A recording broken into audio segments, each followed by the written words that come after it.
आज 28 अप्रैल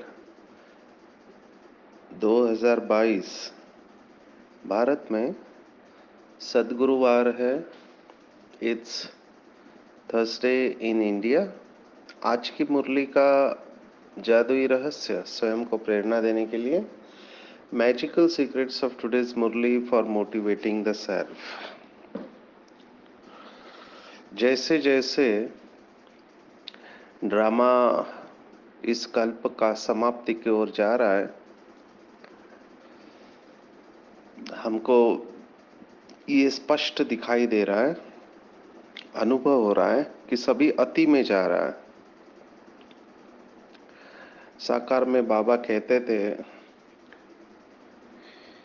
कि बच्चों को बीच बीच में समाचार सुनना चाहिए दुनिया का। वैसे हमको नहीं सुनना चाहिए, लेकिन बीच बीच में इसलिए सुनना चाहिए कि अगर दुनिया में विनाश के आसार दिखाई देते हैं तो समझने का हम बच्चों का पुरुषार्थ अच्छा है। क्योंकि बाबा ने बहुत बार कहा कि सभी आत्माएं तैयार है विनाश करने वाले, प्रकृति भी तैयार है, तो वो रोकी किस लिए है? क्योंकि बच्चे अभी तक तैयार नहीं है। तो अभी तो ये स्पष्ट दिखाई दे रहा है, महसूस हो रहा है कि एक तरफ हाहाकार और एक तरफ जय जयकार के लक्षण बीच बीच में दिखाई दे रहे हैं। सभी अति में जाएंगे, विकार अति में जाएंगे, प्रकृति भी अति में जाएंगे। पहले प्रकृति का एक ही तत्व वार करता था, अभी अनेक तत्व एक साथ वार करेंगे, पानी, हवा या अग्नि। तो ये दिखाई दे रहा है अभी। और तो और बाबा के बच्चे भी नंबरवार पुरुषार्थ कर रहे हैं। बाबा ने आज मुरली में कहा कि जो बच्चे श्रीमत पर नहीं चलते हैं वो किसी काम के नहीं है। जिनको निश्चय नहीं है किसी काम के नहीं है। कल्पना करो, भगवान इस धरती पर आया हुआ है और हमने उसे पहचान लिया है। एटलीस्ट उनका परिचय हमको मिला है। पहचानना तो बड़ी बात होती है। तो परिचय मिलने के बाद, नंबरवार बुद्धि से पहचानने के बाद उनके श्रीमत पर नहीं चल पाते हैं, 100% नहीं चल पाते हैं। तो समझने का कि आज बाबा ने जैसे कहा, वो चलते चलते गुम हो जाते हैं या फिर ऊंच पद पा नहीं सकते। राजधानी में साहूकार प्रजा उस पद में जाएंगे, कैटेगरी में। और इन सब का आधार क्या है? अगर गहराई से देखो तो वो है निश्चय। एक तरफ वो है जो सामने मुरली सुनते हैं, यह समर्पित है। एक तरफ ऐसी आत्माएं जो कभी मधुबन भी नहीं पहुंची है, जिन्होंने बाबा को देखा नहीं, अव्यक्त बाबा से मिले नहीं हैं।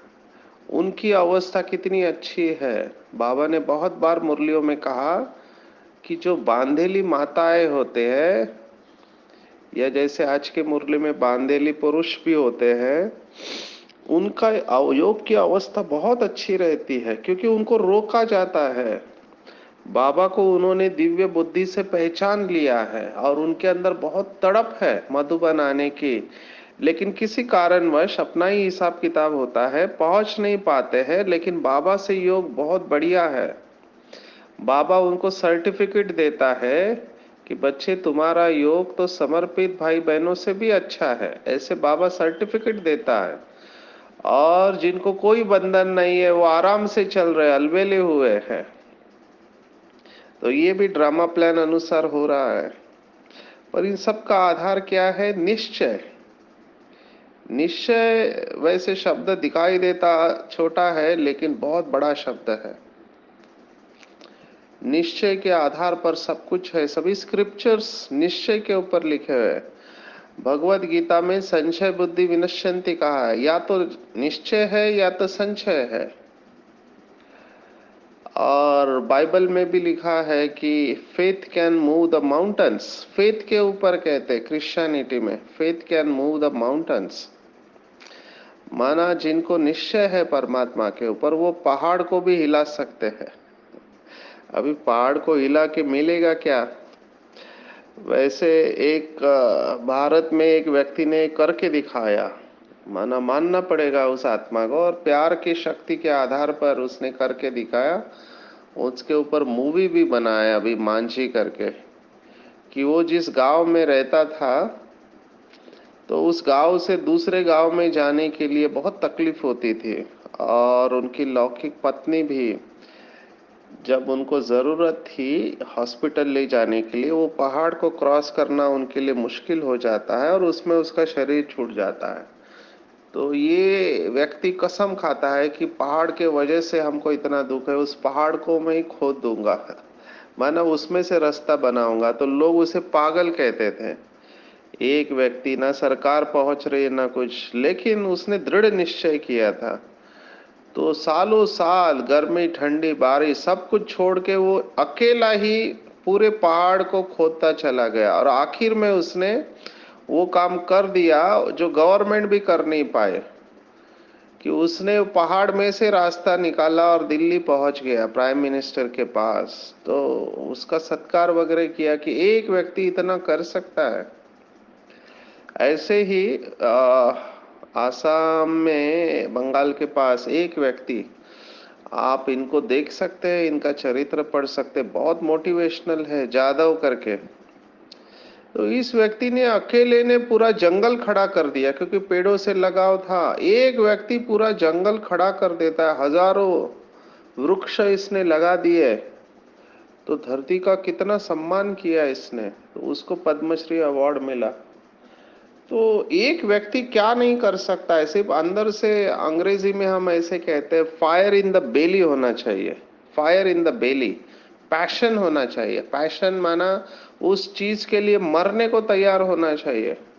चलो अभी इन्होंने जो भी किया, कितने आत्माओं के लिए किया?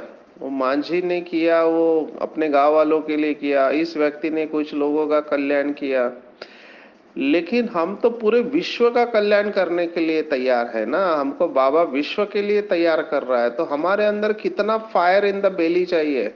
और ये आत्माएं तो सोचो आप, इनके साथ परमात्मा नहीं था फिर भी इन्होंने किया। इनको केवल अंदर से वो लगन था। एक व्यक्ति लगन के आधार पर इतना काम कर सकता है, तो हम क्या नहीं कर सकते। वो जो अंग्रेजी में कहावत है, impossible word says I am possible. Impossible माना असंभव, तो असंभव शब्द में भी संभव है। तो वो कहते हैं कि इम्पॉसिबल इज ऑल्सो पॉसिबल, माना असंभव को भी आप संभव कर सकते हैं। पर ये कब संभव है? जब निश्चय पक्का हो। आप सोचो, उस वक्त दादियों के अनुभव आप सुनो, पैरों तले की जमीन खिसक जाएगी। हिंदुस्तान पाकिस्तान में जब बना, तब जो काटे गए एक दूसरे को, वो जब आप कहानियां सुनोगे तो रोंगटे खड़े हो जाएंगे। इतना हिंसाचार हुआ था उस समय, लाशें की लाशें ट्रेन में आ जाती थी।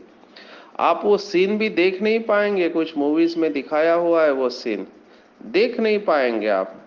तो आप सोचो, एक तरफ काट रहे एक दूसरे को, और यहाँ पर दादियाँ तपस्या कर रही है और सतयुग की तैयारी हो रही है। आप सोचो, आज तो उनकी थोड़ी कहानी बताई है कि चावल अनाज नहीं मिल रहा था तो उनको बोला तुम लेके जाओ।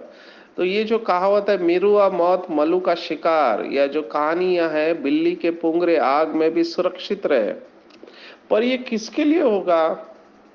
ये निश्चय बुद्धि के लिए है। अभी निश्चय क्यों नहीं बैठता है? क्योंकि बुद्धि स्वच्छ नहीं है, बुद्धि में वो ताकत नहीं है, इसलिए निश्चय नहीं बैठता। और बगैर निश्चय के आप विजयी बन ही नहीं सकते, कुछ भी करो।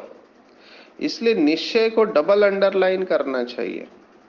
आपको आपको एक विजन देता हूं। एक तरफ देखो कि सतयुग का श्री कृष्ण, थोड़े समय के लिए मान के चलो कि वो भगवान है, वो तो देवता है, महाराज कुमार है सतयुग का, लेकिन मान के चलो कि उस धरती पर आया है और हर समय आपके साथ है, तो आपको कितना अच्छा लगेगा। श्री कृष्ण है और वो भगवान है और आपके साथ है। लौकिक में लोग ऐसा अनुभव करते हैं, साकार में जैसे मीरा ने किया, संत मीराबाई ने, मेरे तो एक गिरधर गोपाल दूसरे न कोई। तो वो साथ में अनुभव करती थी, हर कर्म करते वक्त वो कृष्ण को अनुभव करती थी। तो उसको कितना नशा था, घर बार छोड़ दिया, रानी है राजा की, घर बार छोड़ दिया, जहर का प्याला पी लिया, लेकिन फिर भी बिल्कुल ठीक रही। आज उसका कितना गायन होता है कि केवल उसने श्री कृष्ण को साथ में रखा। अभी आप कल्पना करो कि अगर शिव बाबा, हम साथ में रखे शिव बाबा को हर क्षण, कितना कमाल कर सकते हैं हम। अभी साथ में रखना माना क्या, बुद्धि से साथ में रखना। बाबा ने कहा ना, श्रीमत का हाथ और साथ, तो श्रीमत का साथ, बाबा ने जो ज्ञान दिया है, श्रीमत दी है, उसी को साथ में रखते हुए हर कर्म करना। अवस्था कैसे चाहिए। तो बाबा का जो मुरली है उसको लाइट नहीं लेना चाहिए। अगर उसको अच्छी तरह से नहीं समझा तो माया खत्म कर देगी। और ये प्रैक्टिकली हमने देखा है, आंखों से देखा है। फिर वो समर्पित हो, घर गृहस्थी वाले हो, अगर निश्चय पक्का नहीं है तो माया खा जाएगी और पता ही नहीं चलता है कि माया खा रही है। ये और गुह्य बात है। ऐसे बाबा के बच्चे जिन्होंने खून से लिख के दिया, जो फाउंडेशन रहे हैं, बहुत सेंटर्स को खोलने के निमित्त बने हैं, और क्या नशा, नशे में रहते थे। सिर्फ एक कमजोरी, फिर वो काम विकार हो, क्रोध हो, लोभ हो। 16वें अध्याय में हमने देखा 21वां श्लोक कि काम, क्रोध और लोभ, इन तीनों को त्याग करने को कहा है, क्योंकि नरक का द्वार कहा हुआ है। तो एक कमजोरी कोई भी है, एक अवगुण है, वो आपको ज्ञान से बाहर फेंक सकता है, बाबा का हाथ छुड़वा सकता है। तो बहुत अलर्ट रहना है, ऑलवेज अलर्ट, अवॉइड एक्सीडेंट्स। इसको लाइटली नहीं लेना है। समझो किसी के अंदर अलबेलापन है।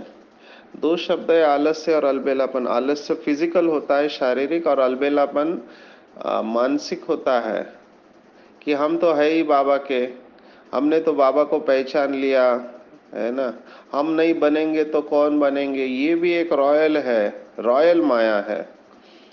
इसको कहते वृथा अभिमान। जैसे आज बाबा ने सार में कहा ना, मैं इतना अच्छा हूँ, धनवान हूँ, ये बहुत अभिमान है। गलत फहमी में जी रहे हैं। कभी भी सामने वाले दुश्मन को अंडर एस्टिमेट नहीं करना चाहिए। और यहाँ पे दुश्मन तो ऐसा है कि वो दोस्त के रूप में आता है। सबसे खतरनाक दुश्मन उसे कहते हैं जो दोस्त के रूप में आता है। और माया को अंडर एस्टिमेट कभी नहीं करना चाहिए, क्योंकि जहां आप कमजोर पड़े वहां से माया एंटर करेगी। जैसे एक मुरली में बाबा ने कहा ना कि पहले तो दरवाजा तोड़ के चोर घुसते थे, अभी एसी डक्ट में से घुसते हैं। तो जहां पे उसको चांस मिला, माया वहां से प्रवेश करेगी। तो देखो, अपनी चेकिंग करो कि मेरा निश्चय पक्का है। जहां निश्चय की कमी है वहां आप हार गए समझो। और निश्चय के ऊपर तो बाबा ने मुरलियां चलाई है। अगर बी के लाइफ में स्टेबल बनना है तो निश्चय को डबल अंडरलाइन करना चाहिए।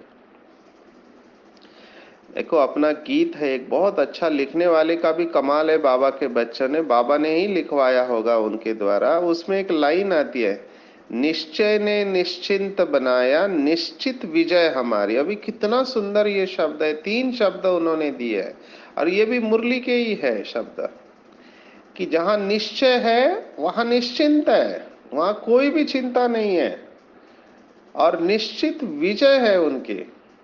बाबा ने कहा निश्चय में 4 बातों में निश्चय चाहिए। सबसे पहला खुद में निश्चय चाहिए, दूसरा बाप में निश्चय चाहिए, तीसरा ब्राह्मण परिवार में निश्चय चाहिए, और चौथा चाहिए ड्रामा में निश्चय। ये चारों पॉइंट्स को बुद्धि में हर क्षण रखेंगे तो हमारी विजय निश्चित है। इतना अवस्था अच्छी रहेगी अगर ये चार बातें, जैसे कुर्सी होती है ना, कुर्सी के चार पैर होते हैं टिपिकली, तो इसमें से एक भी पैर अगर अच्छा नहीं है तो आप हलचल में आते रहेंगे। चारों ही बातों में निश्चय चाहिए। सबसे पहला खुद में निश्चय चाहिए कि मैं वही कल्प कल्प की विजयी रतन आत्मा हूं और फिर से बाबा से अपना पूरा वर्षा प्राप्त कर रही हूँ। और ये वही बाबा है, बाबा में निश्चय, जिसने मुझे संपूर्ण बनाया है, कल्प कल्प निमित्त बनाया बेहद की सेवा के लिए। तीसरा, ब्राह्मण परिवार में निश्चय है, ये वही मेरा ब्राह्मण परिवार है। सबसे महान आत्माएं इस परिवार में है जिन्होंने भगवान को पहचान लिया, जो धर्म पिता, साइंटिस्ट, प्राइम मिनिस्टर, पॉलिटिशियन जो नहीं पहचान पाए, हु इज हु वाले नहीं पहचान पाए, तो हमारी अनपढ़ एक माता, गांव में रहने वाले भाई जो कुछ नहीं जानते लौकिक में, उन्होंने भगवान को पहचान लिया तो कितने महान हो गए। तो यही हमारा ब्राह्मण परिवार है, उसमें भी निश्चय चाहिए। और चौथा, ड्रामा में निश्चय चाहिए कि ये ड्रामा एक्यूरेट, कल्याणकारी और हूबहू रिपीट होता है। और जिनका इन चार बातों में निश्चय होगा वो हमेशा अचल अडोल रहेंगे। निश्चय के ऊपर एक मेरी फेवरेट कहानी आपको सुनाते हैं, अंगद की कहानी शॉर्ट में सुनाएंगे। कि अंगद छलांग लगाकर गया रावण के दरबार में, है ना, और रावण को उन्होंने चैलेंज किया, अपना पैर जमा दिया। आप इसका वीडियो भी देख सकते हैं, यूट्यूब पे इसका वीडियो आपको मिलेगा। रामायण का जो सीरियल चला था रामानंद सागर का, वो बहुत अच्छी कहानी है। अंगद ने रावण को चैलेंज किया कि रावण, तुम्हारे दरबार में कोई भी हो जो मेरा पैर हिला दे तो हम सीता को इधर ही हार जाएंगे। अब ये बहुत बड़ा चैलेंज है। सर्वशक्तिवान रावण है, महाप्रतापी, और उसके दरबार में मेघनाथ जिसने लक्ष्मण को मूर्छित किया था, ऐसे महारथी आत्माएं हैं। पर वंडरफुल क्या है कि सभी लोग आके उसका पैर हिलाने की कोशिश करते हैं, स्वयं रावण भी आता है, फिर भी उसके पैर को टस से मस नहीं कर पाते और वो वापिस आता है।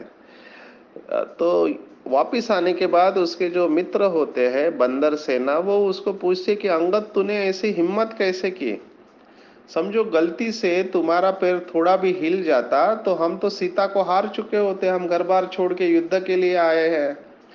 तो अंगद का जवाब बहुत पावरफुल था। अंगद ने जवाब दिया कि इसमें कौन सी बड़ी बात है, पहले मुझे ये बताओ कि सीता है किसकी।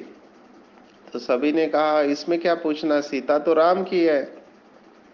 तो फिर अंगद ने कहा फिर मुझे क्या करना था, मैंने तो पैर जमा दिया, अभी जिसकी है वो बचावे। क्या निश्चय होगा सोचो अंगद का, कि जिसकी है वो बचावे। हम सब बाबा के बच्चे अंगद समान हैं। हमको ज्ञान में लाया किसने, हम अपनी मर्जी से नहीं आए, we are choice of God.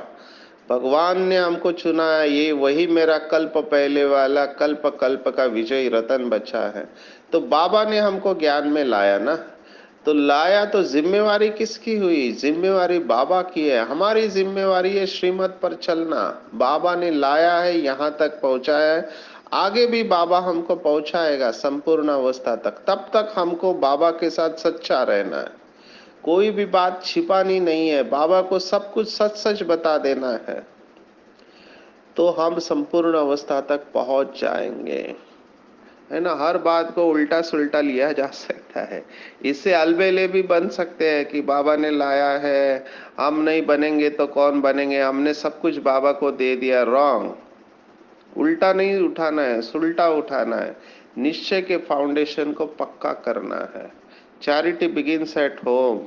आज बाबा ने थोड़ी अलग तरीके से बात कही है कि पत्नी को वश में रखना है। जहां पर पति ज्ञान में चलता है, पत्नी नहीं चलती है।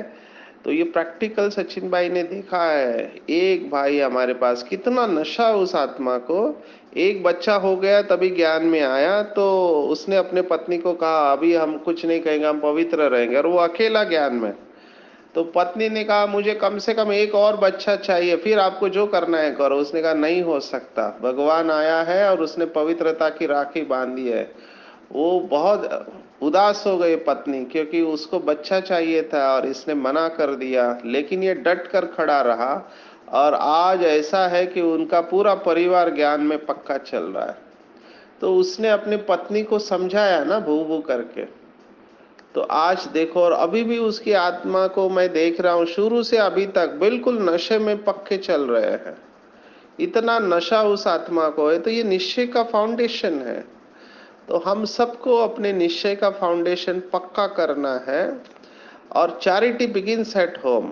अपने संबंध संपर्क में आने वाले घर वाले, उन सबका कल्याण करना है, उनको एटलीस्ट मैसेज देना है। ऐसा ना हो कि लास्ट में वो हमको बोले कि आपने बताया क्यों नहीं।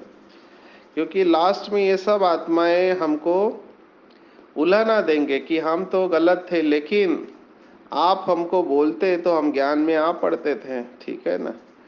तो उलाहना नहीं देना चाहिए इन लोगों को, इसलिए इनको युक्ति से शुरुआत में बता ही देना चाहिए। बहुत रॉयल्टी से हमको चलना है, कुछ भी छिपाना नहीं है बाबा से। बाबा को सब कुछ बता देना है।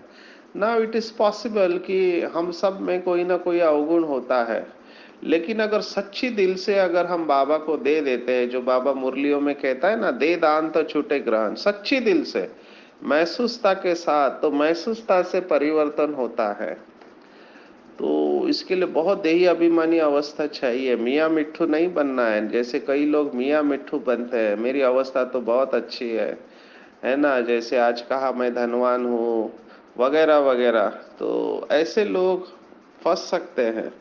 तो कुछ भी छिपाना नहीं है, बहुत रॉयल्टी से चलना है। बाबा के बच्चे माना रॉयल, वो ऐसा कोई काम नहीं कर सकते जिसमें रॉयल्टी नहीं हो। और पुण्य आत्मा बनना है तो हर एक को जियादान देना है।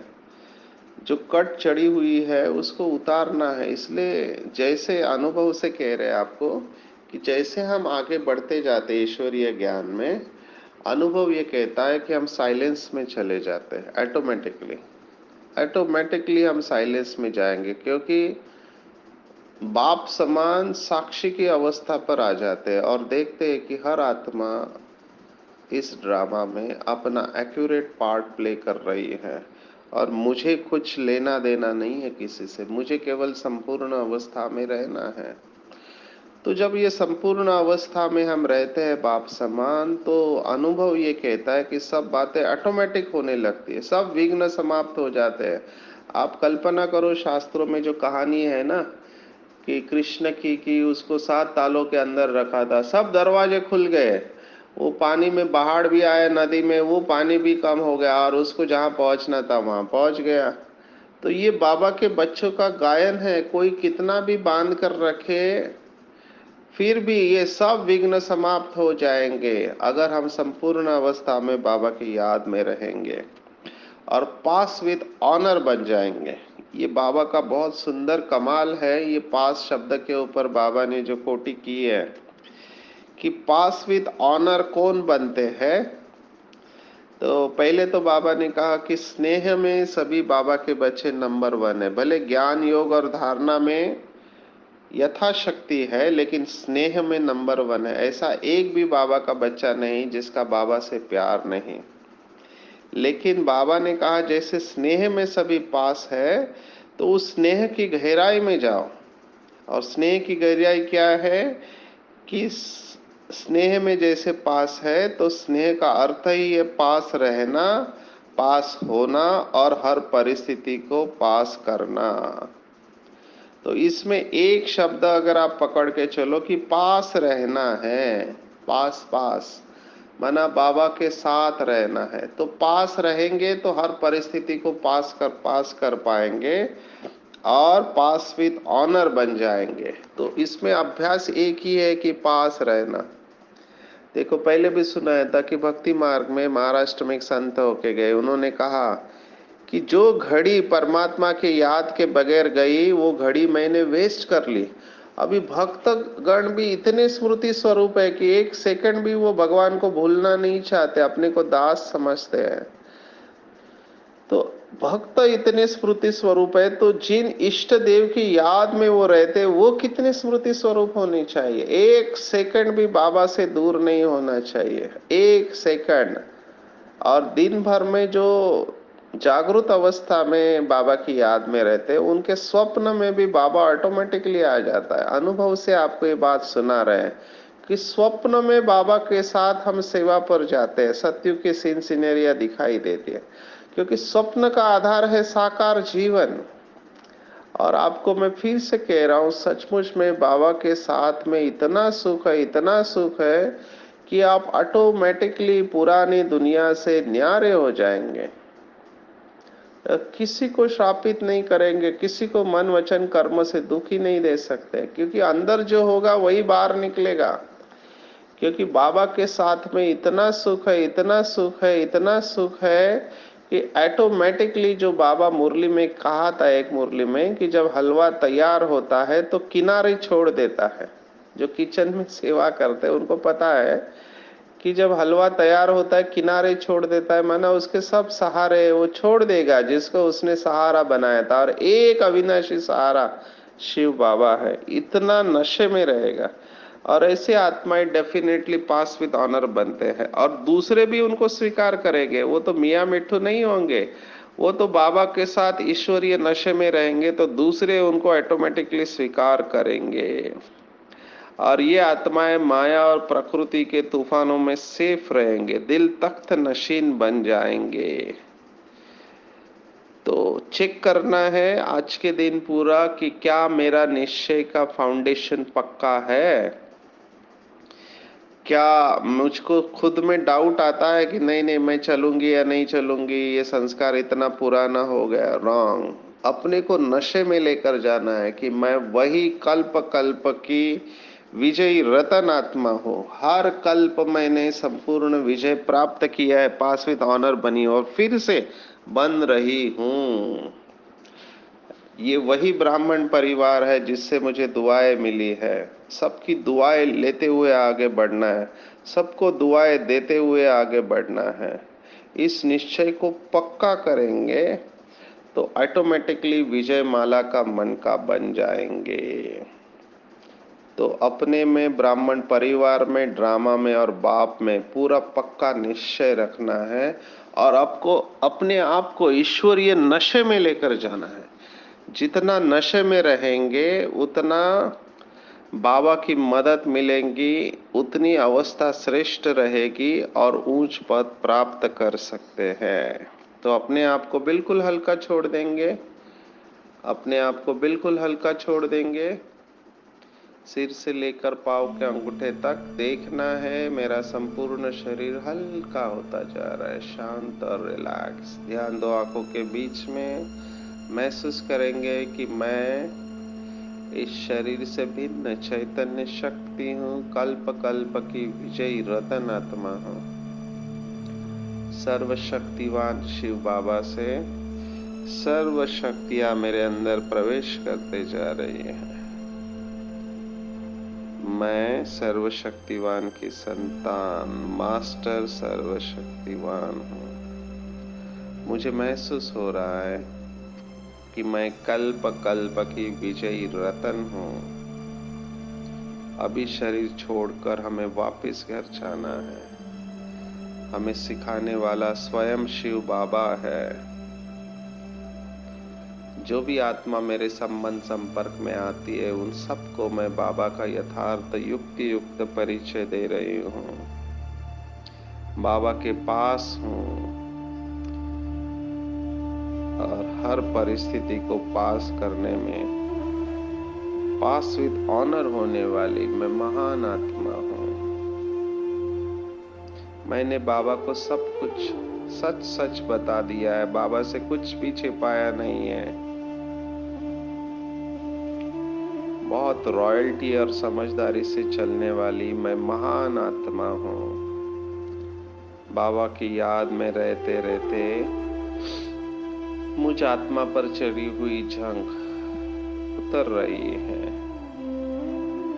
जैसे स्नेह में नंबर 1 हूँ, वैसे मैं बाबा के साथ उसके पास रहने में भी नंबर 1 हूँ। मैं दिल तख्त नशीन आत्मा हूँ। मैंने बाबा को अपने दिल में बिठाया है और मैं भी बाबा के दिल में निवास करती हूँ। माया और प्रकृति के पेपर में अचल अडोल रहने वाली मैं महान आत्मा हूँ। मुझे बहुत अच्छा लग रहा है।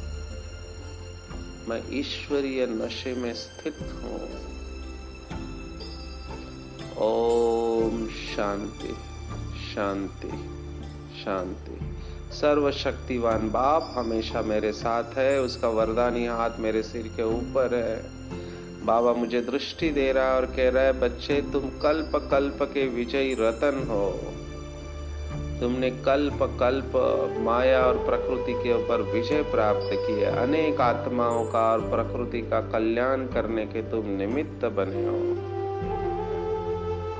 जाओ विश्व की सेवा करो और विश्व को परिवर्तन करो और फिर से अपना श्रेष्ठ पद प्राप्त करो। बाबा से दृष्टि लेते हुए मैं आत्मा रोमांचित हो रही है और बाबा से बात कर रही है। हाँ बाबा, मुझे आपके ऊपर पूरा निश्चय है। ड्रामा के ऊपर निश्चय है, ब्राह्मण परिवार में निश्चय है, खुद के ऊपर निश्चय है और मेरी विजय निश्चित है। ये मुझे महसूस हो रहा है।